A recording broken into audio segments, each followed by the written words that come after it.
ہر نبی پر ایک ایک تقریر ہے کہ علی کیسے وارث آدم، کیسے وارث نوح، وارث ابراہیم، وارث موسیٰ، وارث داؤد و سلیمان، وارث محمد، آخری تقریر ہے۔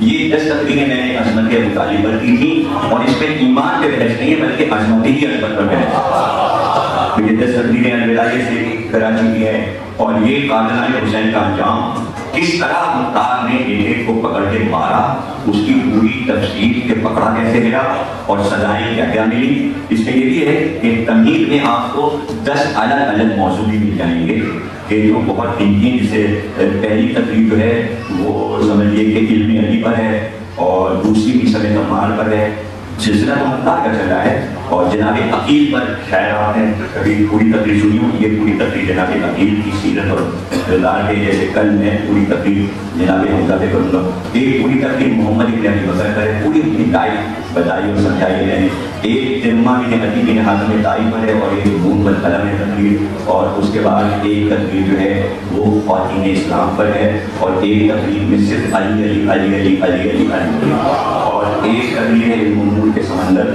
اور اس کے علاوہ تہذیب و تمدن پر ایک تقریر ہے کہ تہذیب و تمدن کیا ہے۔ آخری تقریر عصمت زہرا پر ہے، لیکن ہے یہ امیر مختار پر پورا شاہ، اور یہ ہے وہ کتاب جس کا میں ذکر کر رہا تھا، غم حسین اور غزلہ کی شفاعت، اور اس میں آپ جو بحث لوگ اٹھاتے ہیں تو وہ آیات میں نے درج کر دی ہے میں تفسیر کہ جہاں پر لوگ کہتے ہیں ایسا کیسے ہوگا، تو امام کہہ رہے ہیں نہیں، اللہ قرآن میں کہہ رہا ہے ایسا ہوگا۔ اور اس کے آخر میں جو یعنی امام نے فرمایا کہ جب شفاعت ہو چکی تھی حضرت آدم کی اور علی کے چاہنے والوں کی، تو اس وقت اللہ یہ آواز دے گا کہ ہم نے ان کے دشمنوں کو جہنم میں ڈال دیا اور ان کو ہم نے جنت دے دی، ہے کوئی بندے جو ہم سے پوچھے کہ ایسا ہم نے کیوں کیا؟ ایسا کیوں کیا؟ ایسا کیوں کیا؟ اس لیے کہ ہم نے تو پہلے ہی کہہ دیا تھا امام کے ساتھ آنا، یہ سے تقریب کریں، تو پھر ہم نے اس پہ پروگرام میں کہا کہ صاحب یہ آیت قرآن میں انہوں نے کہا کیا نبی کو بھی امامت مل سکتی ہے؟ یہ سوال ہوا پروگرام میں نے کہا بالکل مل سکتی ہے، اس لیے کہ اللہ نے کہا انی جاعلک للناس اماما، اے ابراہیم ہم تمہیں انسانیت کا امام بنا رہے ہیں۔ رسالت اور نبوت پہلے مل چکی تھی، خلت پہلے مل چکی تھی، سب سے آگے میں اعلان ہوا اب ہم تمہیں امام بنا رہے ہیں۔ جب رسالت ملی تھی، نبوت ملی تھی، خلت ملی تھی، تب نہیں اللہ نے پوچھا تھا وَمِن ذُرِّيَّتِي، جب امامت ملی تو کہا پروردگار وَمِن ذُرِّيَّتِي، کیا میری ذریت پہ یہ عہدہ جائے گا؟ تو اللہ نے جواب بھی بڑا عجیبہ دیا جو حیران کیے ہوئے، قَالَ لَا يَنَالُ أَحَدِ الظَّالِمِينَ، ارشاد ہوا یہ عہدہ ظالم نہیں پائیں گے، جہاں امامت ہوتی ہے وہاں ظلم نہیں ہوتا، جہاں ظلم ہوتا ہے وہاں امامت نہیں آ سکتی۔ تو جناب علی بتانا صرف یہ تھا کہ پھر اینکر نے ہمارے دوسرے دوست سے پوچھا آپ ایگری ہیں ان کی باتوں سے؟ تو یہ ٹھیک ہے، یہ ٹھیک ہے، اور تو انہوں نے کہا پھر آپ بتائیے کہ آپ کے امام کون ہیں؟ آپ کے امام کون ہیں؟ تو انہوں نے کہا جلدی سے انہوں نے مطلب فوراً کہا، انہوں نے کہا ہمارے امام ابو حنیفہ ہیں۔ تو میری طرف پڑھ کے کہہ رہے بھائی ان کے امام تو امام ابو حنیفہ ہیں، آپ کہنے 12 امام ہیں، تو آپ کا اس وقت کون امام ہے؟ ہم نے کہا کہ ہمارے امام مہدی ہیں۔ دیکھیے اگر میں کہہ دیتا کہ میرے امام صادق ہیں تو موازنہ ہو جاتا، میں نے چھوٹ کے کہا اس وقت میرے امام مہدی ہیں، تو اس نے پلٹ کے مجھ سے پوچھا دیکھیے مذاکرہ ختم ہو گیا اس بات پہ، اس نے پلٹ کے پوچھا یہ کہہ رہے ہیں کہ امام مہدی ہیں، تو آپ کے کیا امام مہدی نہیں؟ کہنے کہ نہیں ہمارے بھی امام مہدی ہیں۔ اس لیے کہ امام مہدی پر کسی کو اعتراض نہیں ہے۔ تو میں جملہ کہا کرتا ہوں 11 میں بحث ہوگی، 12ویں پر سارے فرقے ایک ہو گئے، تو جیسے 12ویں کو مانا اسی طرح 11 کو بھی مانا۔ اور جملہ یہ کہنے کے لیے یہاں تک میں نے رحمت دی کہ 12ویں پر مسئلہ یہ آ گیا کہ دیکھیے ہر چیز کی ڈمی بنا لی جاتی ہے، جیسے چائنا کا مال ہے ویسے آپ کو گجرا والا میں بھی ملا ہے، بنانا آسان ہے، بدل کے پیجی اور بنا لی تو بھائی ہر چیز بن گئی۔ عزیز بن گئی اور بنا لی گئی. مسئلہ یہ ہوا کہ امامت بھی بنا لی گئی, امامت بھی بنا لی گئی, اس کی بھی ڈلی بن گئی. ہائے مگر مہدی کی ڈلی مہدی کی نقل نہیں ہو سکتی, اس لیے کہ کچھ شرطیں ایسی رسول اللہ نے بیان کر دی کہ ہاتھ پیر کٹے رہ گئے ہیں. پوچھنے والے آدمی نے پوچھا کہ وہ جو آئے گا بعد ماں اس کی کیا صفات ہوگی؟ کہا بنی ہاشم ہوگا. بنی ہاشم کی بہت سی نسل چلی. پھر اس میں ایک سند بنائی بنی عبد المطلب ہوگا, پھر سند بنائی بنی ابو طالب ہوگا, پھر سند لگائی سیدہ کی نسل سے ہوگا. اب غیر سید تو مہدی بنی نہیں سکتا, اور شرط یہ ہے کہ زہرا کا بیٹا ہو. پھر شرط لگا دی اتنا خوبصورت ہوگا کہ روئے زمین پر کسی کا حسن ایسا نہیں ہوگا, میری شبیہ ہوگا. اب محمد کی شبیہ کیسے بنائی؟ حسن کہاں سے لایا جائے؟ حسن کا مظاہرہ ایسے ہوگا کہ عیسیٰ کو رکھا, اور عیسیٰ کو قرآن میں کہا بہت خوبصورت تھے. آپ کو پتہ ہے عیسیٰ نام کیوں رکھا گیا؟ عیسیٰ عبرانی زبان میں سرخ رنگ کو کہتے ہیں. جب دور میں آئے مریم کے تو بالکل لال لال ہو رہے تھے, سرخ سرخ جیسے گلاب کا پھول. تو ماں نے جھکے کہا تو تو عیسیٰ ہے, تو سرخ پھول ہے بالکل, تو عیسیٰ نام ہو گیا. اتنے خوبصورت بچپن میں جب جوان ہوئے تو قرآن کہتا وجیل تر تھے عیسیٰ, حسین تر تھے عیسیٰ. اور اس حسین کو رکھا, ایک حسین کو پھر زمین پہ رکھا اور دوسرے کو عرش پہ رکھا. ڈھلوی حسن بھی ڈھلوی حسن, یہ شبیہ محمد ہے, وہ شبیہ اسحاق ہے, شبیہ یوسف ہے, شبیہ یعقوب ہے, وہ بنی اسرائیل ہے, یہ بنی اسماعیل ہے, یہ اسماعیل کی نسل میں ہے, یہ محمد کا بیٹا ہے, وہ سارہ کا بیٹا ہے, یہ زہرا کا بیٹا ہے. تقریر سمجھ میں آ رہی ہے؟ بات میں بھی بہت ہی 2-4 منٹ رہ گئے اور میں اختتام کر رہا ہوں دعا کے اوپر. اور بھیجا, اور جب وہ آ گئے تو ان کو دیکھ کے مسکرائے, اس لیے کہ عرش سے آئے ہیں, اس لیے چہرے پہ مسکراہٹ پھیلی. اور مسکرا کر کہا جماعت کو تیار تھی, انتظار آپ کا تھا, آگے بڑھی, نماز پڑھا لی گئی. عیسیٰ تو قدم پیچھے ہٹ گئے, کہ آپ کے ہوتے میں کیسے نماز پڑھوں؟ ابھی تک تو میں اصول دین پر ہی تقریر کر رہا ہوں, اب آیا فقہ کا مسئلہ, اب لایا ہوں میں یہ شریعت اور فقہ یہاں ایک سیکنڈ کے لیے. اب یہاں فقہ آ گئی کہ نماز آ گئی تو فقہ آ گئی, اور نماز میں جھگڑا ہو رہا ہے تو اور فقہ آ گئی. جہاں جھگڑا ہو جائے نماز روزے میں سمجھے فقہ آ گئی. ارے برا نہ مانی, یہ سب تو بھائی فقہ کے جملے اب کیا کیا جائے جب تک بحث نہ ہو, فقہ کے جوہر نہیں کھلتے. اب یہ تو کل آپ پوچھ لیجیے گا جہاں بھی آپ بیٹھے ہوں گے امام باڑے میں, وہاں نماز پڑھانے والے اعلیٰ حضرت موجود ہوں گے, یہ مسئلہ پوچھ لیجیے گا کہ ایک نماز ہونے جا رہی ہو اور 2 عالم آ جائیں تو کیا ہوگا؟ اور اگر نہ ملے عالم اور اس پر ہو گئے ہوں سب, تو یہ ہمارا بہت بڑا عالم یہ سب بیٹھا ہوگا. شاید بھائی کا بیٹا یہ ایران میں پڑھ رہا ہے, فقہ کی تعلیم حاصل ہے, سوچا پڑا ہے, بتا دینا. دوسری بات آپ پوچھ لیجیے گا 2 امام اگر ایک وقت میں آ جائیں تو فقہ میں یہ بحث ہے نماز کون پڑھ رہا ہے؟ تم کا لباس ہے وہ بھی امامہ پہنے ہوں, یہ بھی امامہ پہنے ہوں, وہ بھی ابا پہنے ہوں, یہ بھی ابا پہنے ہوں. تو پھر اب حسین مجاہد شریعت کی کتاب میں لکھتے ہیں, یہ دیکھا جائے گا کہ فقہ کا علم زیادہ کون جانتا ہے.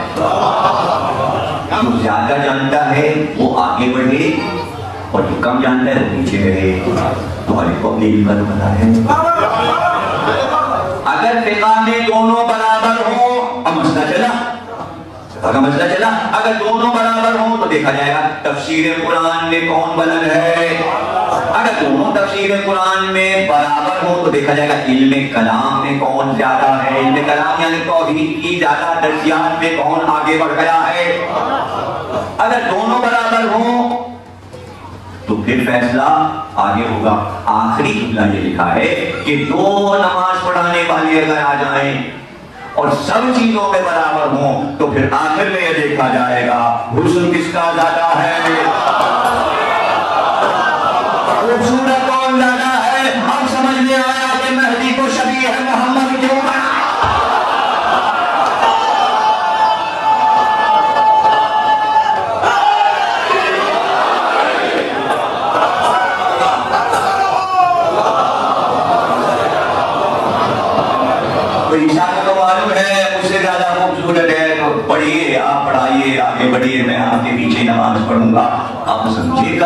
اتنے شبیان محمد کیوں آئے تھے اور ان کا سردار علی اکبر کو کیوں بنایا گیا تھا؟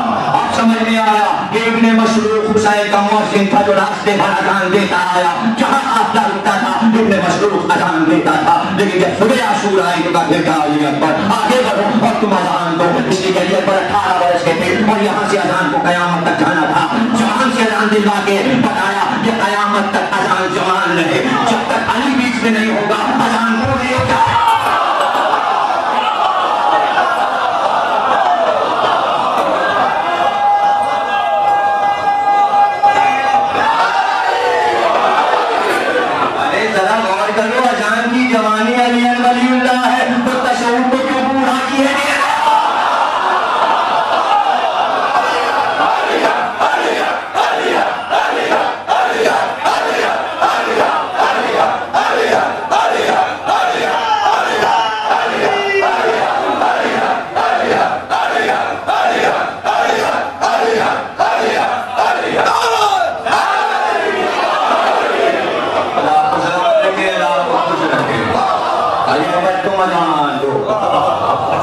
جب علی اکبر نے اذان دی تو مولوی تو پہلے لکھ چکا ہے کہ نطق میں بھی محمد تھے، وہ آواز کربلا میں محمد کی گونج رہی تھی، چہرہ بھی سامنے تھا اور آواز بھی محمد کی گونج، رفتار میں گفتار میں،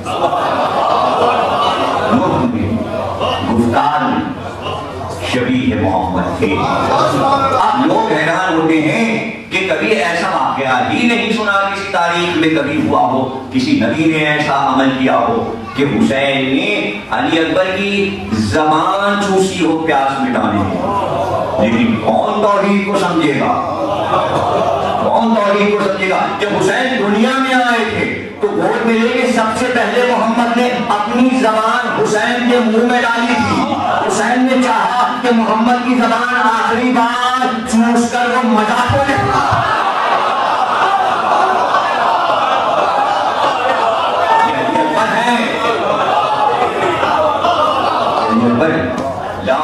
اپنی زبان میرے منہ میں دی اور وہ اہتمام کہ اگر پڑھنا شروع کروں تو تقریر دوبارہ شروع ہو جائے جب کہ ختم ہو گئی۔ اس سے پہلے بھی ماشاءاللہ سے کئی برس سے یہ پڑھنا جشن کو علی اکبر کا ذکر آتا ہے اور نئے گوشے ذہن میں آتے ہیں کہ وہ بیان کیے جائیں۔ آگے دیکھیں کہ جب بھیجا محمد کو تو فوراً علی کو بھیج دیا، علی تم جاؤ محافظ تم ہو، جب محمد ہوگا تو علی محافظ ہوگا۔ علی اکبر کو دنیا میں آنا تھا تو عباس کو پہلے سے رکھا تاکہ شبیہ علی شبیہ محمد کا محافظ ہو، شبیہ محمد کا محافظ شبیہ علی ہو۔ اور روایت میں یہی ہے کہ جب کبھی علی اکبر اپنے گھوڑے عقاب پر سوار ہو کر نکلے تو اسی وقت عباس مرتجز پہ سوار ہو جاتے تھے اور دو گھوڑے ساتھ چلتے تھے، دو جوان کا قامت میں حسن سب کا برابر، اور وہی شجاعت اور وہی وجاہت اور وہی چہرے پر ملاحت، اور جب نکلتے تو محو دیدار ہو جاتے۔ بھائی عباس و علی اکبر کو تھوڑی دیکھ رہے تھے، عشق الہی کو دیکھ رہے تھے، عشق الہی پیش نظر تھا۔ لوگ دیکھتے رہ جاتے تھے اور کہتے تھے کہ بھائی لوگ دکانوں کو بند، اور جن کے ہاتھ میں ترازو بھی ہوتی تھی تو ہاتھ سے ترازو چھوٹ جاتی تھی اور بس وہ دیکھنے لگتے تھے۔ نظارے حسن، نظارے عشق کی توحید کے جلوے کے نظارے تھے مدینے کے بازاروں میں، مدینے کے بازاروں میں۔ اور پھر جب گھوڑے سے اترتے تو وہ باغ اب تک موجود ہے، اس کی تصویر بھی میرے پاس ہے کہ جس باغ میں حضرت علی اکبر ٹہلا کرتے تھے، باغ محفوظ ہے، وہاں اس کو باغ بنا دیا ہے انہوں نے، لیکن دونوں چچا بھتیجے جب گھوڑے سے اتر کے ہاتھ میں ہاتھ ڈال کے ٹہلتے تھے اور باتیں جو ہوتی تھیں وہ اتنے راز کی تھی کہ سننے والوں کے سمجھ میں نہیں آتی تھی۔ بھائی عالم بالا کی باتیں تھیں، دنیا والے کیا سمجھتے کہ چچا بھتیجے کیا باتیں مسکرا مسکرا کے کرتے ہیں، وہ زبان ان کی تھی، وہ مسائل ان کے تھے، یہ ان کی آپس کی باتیں تھیں۔ اور جب تک نظر آتے واپسی میں تو لوگ اس کی طرف وہ جان، وہ شبیہ علی ہے، وہ شبیہ محمد۔ جب تک یہ دونوں مدینے میں ہیں ہم دونوں کی زیارت کر رہے ہیں، دونوں کی زیارت کر رہے ہیں، اور پھر یہ فیصلہ کرنا مشکل ہے کس کا رتبہ کس سے زیادہ تھا، یہ بہت مشکل ہے۔ کہ یہ فیصلہ ہو سکے، اس لیے کہ رتبوں میں سب برابر تھے۔ اور یہ تو بہرحال شیخ مفید نے ارشاد میں لکھ ہی دیا کہ اس مرتبے پر تھے کہ علی اکبر ہی زندہ رہتے تو امام ہوتے، اور اس کے آگے کے علماء نے لکھا ہے کہ نہیں، علی اکبر تو ہوتے امام، قاسم بھی امام ہوتے، قاسم بھی امام ہوتے، علی اکبر بھی امام ہوتے، یعنی مشیت میں تھا، مشیت میں تھا، قضا اور قدر میں تھا۔ تو جو اپنی قضا اور قدر کو روکے تو ان کو لیا ہے اس نے اپنی نسل میں جو ہم پلے امامت تھے، اور حسن میں جو ہم شبیہ محمد تھے۔ علی اصغر بھی شبیہ محمد تھے، علی اصغر بڑے ہوتے تو وہ بھی امام ہوتے، امام ہوتے، لیکن یہاں پر عظمت سید سجاد ظاہر ہوتی ہے کہ سارے سلسلوں کو روکا گیا تو اب چوتھے امام کی امامت کا رتبہ کتنا بڑھ گیا کہ اتنی امامتوں کو اس نے اپنے لیے قربانی میں پسند کیا ہے تو سید سجاد کو بچایا۔ مرتبہ سید سجاد کا، سید سجاد بھی شبیہ محمد ہے، لیکن علی اکبر کا حسن جو تھا اس میں کچھ ایسی تڑپ تھی دلوں میں کہ عام لوگ دیکھتے تھے تو تڑپ جاتے تھے، ان کی آنکھ میں آنسو آ جاتے تھے زیارت محمد کر کے۔ ذرا سوچیے کہ ام لیلا کے لیے وہ دل کا چاند تھا، پھر بہنوں کے لیے وہ کتنا سہارا تھا، پھر حسین کی نظر میں علی اکبر کیا تھے۔ اگر ایک ایک دو دو جملے بھی کہہ دوں میں تقریر کو ختم کرتے ہوئے تو سمجھیے گا بہت ہیں۔ کہتے ہیں رات کو جب لیلا کی آغوش میں علی اکبر سو جاتے تو آدھی رات کو اندھیرے میں ایک سایہ نظر آتا اور وہ سایہ علی اکبر پہ جھک جاتا، اور لیلا کی جب آنکھ کھلتی تو نظر آتا وہ سایہ آہستہ آہستہ واپس جا رہا ہے۔